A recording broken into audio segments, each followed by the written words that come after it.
103.7 The Fox, the 14th annual North Iowa Tractor Ride is almost here, coming up on July 22nd. And one of our sponsors is NIACC.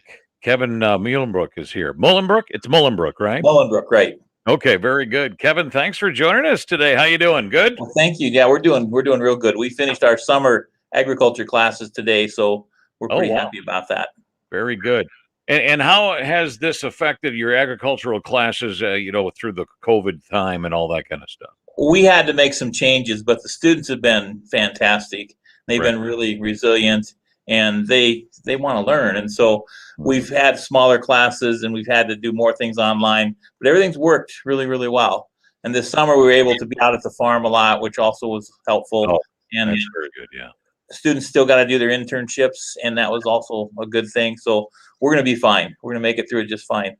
I grew up at a farm, and Kevin, you've been around farming industry for a long enough time too that you realize that that's a hard thing to do online. Yes, exactly. Exactly.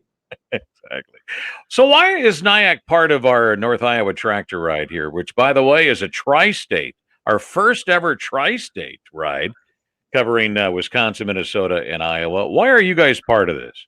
We've done this a couple of times, and it's just really great exposure for us. Mm-hmm. There's going to be, we checked into it, there's going to be several NIACC alumni on this ride. So that's cool.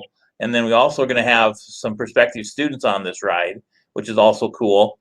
And it just gives a lot of exposure, and people recognize the ride, and they talk about the ride, and they follow the ride.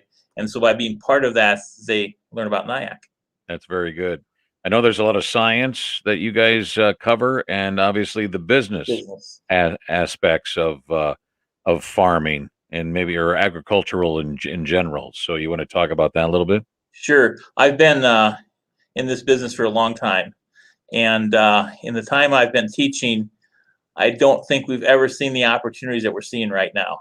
Mm-hmm. And part of that reason is because there's a lot of people my age and older that'll be retiring here in the next 5-10 years. As that group starts to leave, it's going to create some voids and some opportunities for young people.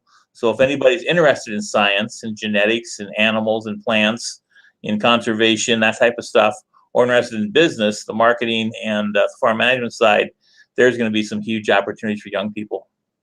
I'm just kind of curious, do you have, for the young people that you get, do they already live in a farm and the parents say, you know what, you should learn more about this, and why don't you go to school? And do you get a lot of that they're already on the farm type thing? Probably about half of our students are from the farm.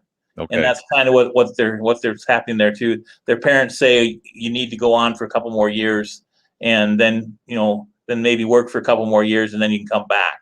And that's usually a pretty good plan to follow. And then the other half, we've got students. I had some students this year that had never driven a tractor. Wow. And that's the first time they'd ever even been in a tractor. And so we get both ends of the spectrum, and there's opportunities for both ends too. Well, I'm sure there is, yeah. But in the business end, science end, like you said, you're studying plants and all that kind of stuff too. There's many job opportunities out there, or I should say career opportunities. Yeah. To do that. And they could be into agriculture and never even live in a farm ever. They could just keep going. That's true. Yeah. That's true. And we're also getting some non-traditional students back also. That's probably kind of from the COVID. And they're looking at some retraining things, and they're looking at agriculture, and they're finding out there's some things they really like there and some opportunities there they didn't really ever think about. Have you been offering agriculture like in a science or business for quite some time now out there at NIACC? NIACC started the ag program in 1966. Wow. So yeah, we've been here a long time. There you go. Well, it's a great opportunity. Like you said, the young people, if they've never been on a tractor, how about getting on the tractor and going the tractor ride, That's fun to do. And we actually do have some students on the ride. Sure. And as I said earlier, we got a bunch of alumni. I didn't realize quite how many alumni, but a bunch of alumni that are going to be on the ride. That's fantastic. Kevin, when's the last time you were on a tractor? Last time I was on a tractor was yesterday.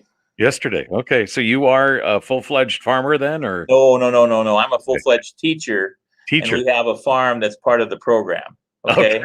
And I am the instructor in charge of the crop production enterprises at the farm. Okay. And I had to do some mowing yesterday. That's why I was on a tractor. But I grew up on a dairy farm in Franklin County. So I've been around agriculture my whole life, and the dairy farm is a good way to grow up. Sure. How do you see it as an instructor out there at NIACC? How do you see just farming in the future? I'm talking 20, 30 years down the road. Technology is going to get more and more important. Mm. The resources we have and the equipment we have today to be more efficient is going to get more and more important. The thing is, 20, 30 years down the road, we're going to increase our population. We got to feed all those people. So we're going to have to somehow produce the food and the feed and the fiber and things to feed those people. And it's just, I think the future is really, really good. That's great. Future's so bright, we got to wear shades, right? Yeah. Right, exactly. What have you been hearing about? How's the rain situation? We can always use some, I know, but that last bit helped a little bit, I hope, but we still it's dry. Yeah. That last little bit did help. Our students this year, they perform the operations at the farm, so they helped us plant the corn and plant the soybeans. We got everything planted real early, and then that Memorial Weekend frost we had to replant most of the beans, and the corn got set way back. So they had some opportunities this year to see what happens when Mother Nature doesn't cooperate. And then with the dry weather, it's even the same way. But when we did get that rain, we got about 3 inches out here. When we got that rain, yeah, it helped a lot, but we need more. Just in closing, I guess, talking to the young people out there, or maybe people that are watching or listening that can tell their young people in their life or whatever, what seems to be that you think is like, man, I wish more kids would get involved with this type of thing? Is it on the science end? Is it on the business end? What is it that would be, you think it's got a great opportunity for people to get involved? Right now, it's the technology end, which is going to be both science and business. We put some attachments on our planter this year called precision planting, and the accuracy that you can now plant your seed and things just phenomenal. And with an older farming population, the young kids are the ones who like that technology and understand that technology, can use that technology. So that area, I think, is just going to continue to grow and get even more. All right. Well, you teach it and you love it. I embrace technology. I mean, we're all getting older here, Kevin, but I don't know how you are, but I really embrace it. I do like too. to learn. It's fun to learn, and it's fun sometimes to think back to where we started. Right. And the Apple IIe computer or whatever, and where we're at now, and how much it is fun. I think I agree with you a lot. It's fun to do that. Yeah. Just got to open our mind up a little bit and say, okay, teach me. Here we go. I don't think we ever can stop learning. That's great. That's exactly right. Kevin, if people want some more information about your program out there at NIACC on the agricultural end, obviously we're showing niac.edu here at the scrolling at the bottom. Is that the best way, or can they? That's a good way. That's a really good way.